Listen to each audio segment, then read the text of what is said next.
রাস্তায় রাস্তায় চেকপোস্ট বসিয়ে ললিতাকে উদ্ধারের চেষ্টা করুন। ও আমি কোনো কথা শুনতে চাই না, ডু ইট কুইক, ওকে?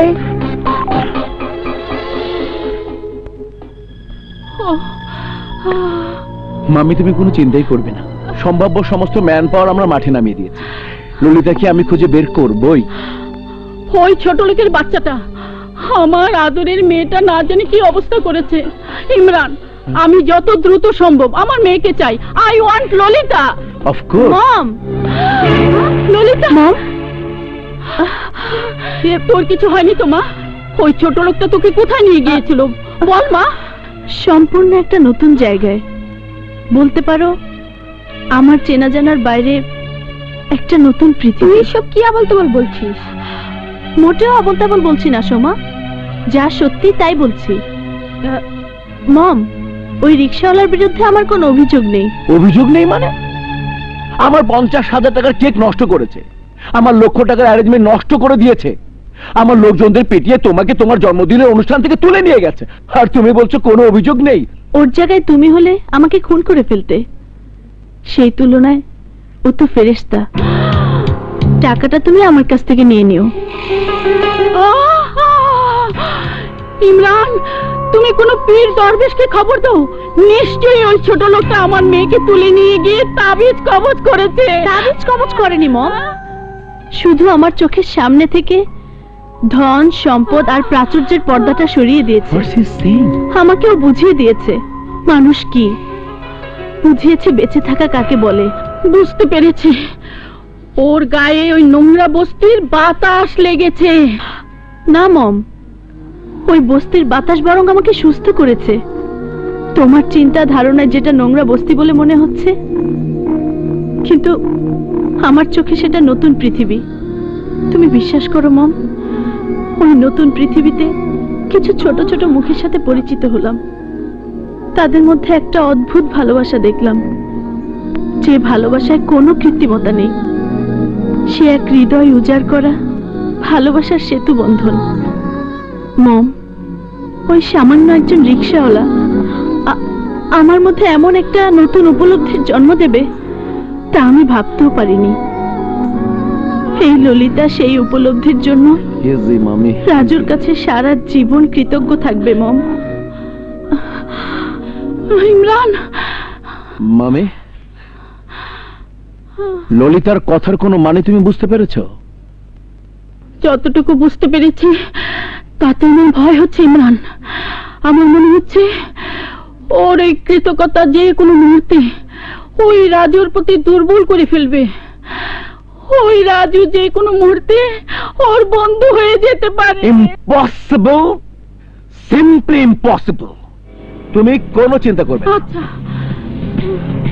আমি বেঁচে থাকতে তা কোনোদিনই সম্ভব না।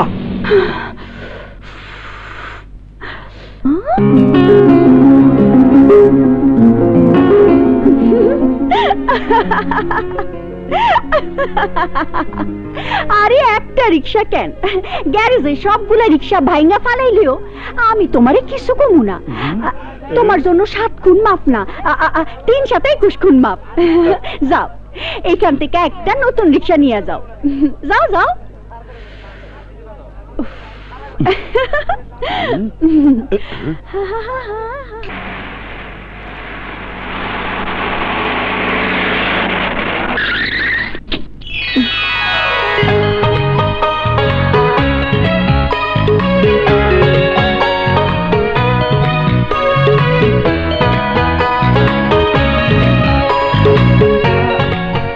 রানী, সম্রাট, কি মনে করে আইছো? মনে হয় প্রতিশোধ নিতে আইছে। লগে কোনো গুন্ডা পান্ডা নাই তো? যান তো, যান যান, ভেজাল করেন না, যান। ভেজাল না, আর আমার সাথে তো কোনো গুন্ডাও নেই। আমি তোমাদের জন্য কিছু খাবার এনেছি, নাও।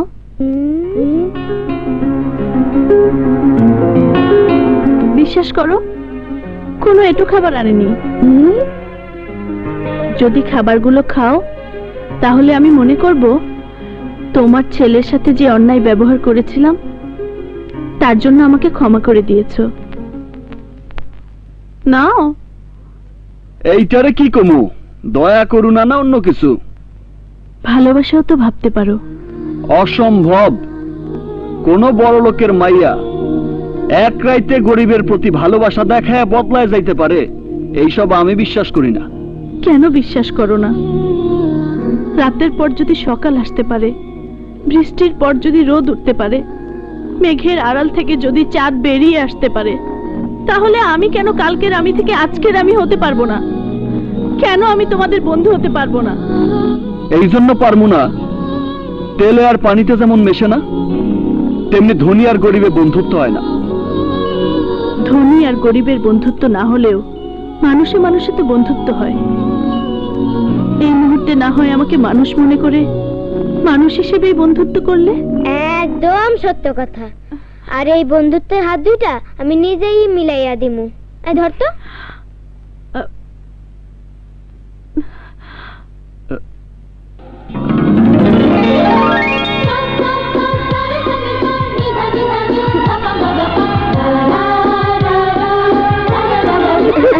এই চল।